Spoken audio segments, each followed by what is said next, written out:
பார்த்தார் இறைவனாகிய பகவான்.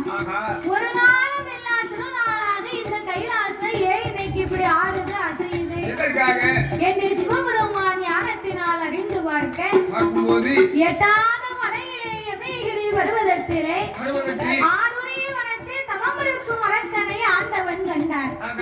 அடேங்கப்பா, அரக்கரு குலத்தில் பிறந்தாலும் நம்ம மேல இவனுக்கு என்ன ஒரு அன்பு இருக்கிறது. இப்பேற்பட்ட அரக்கனுக்கு இப்பொழுதே சென்று நாமல் வரம் கொடுத்தாக வேண்டும் என்று இரவு நேரத்திலே சாமம் நடுச்சாமம் நள்ளிரவு 11:30 மணி இருக்கும். ஏம சாம நேரம் இலை குலுங்கால் சாமம் போல அந்த சாம நேரம் ஆண்டவை வரம் கொடுக்க வேண்டும் என்று புறப்பட்டு வருகின்றார்.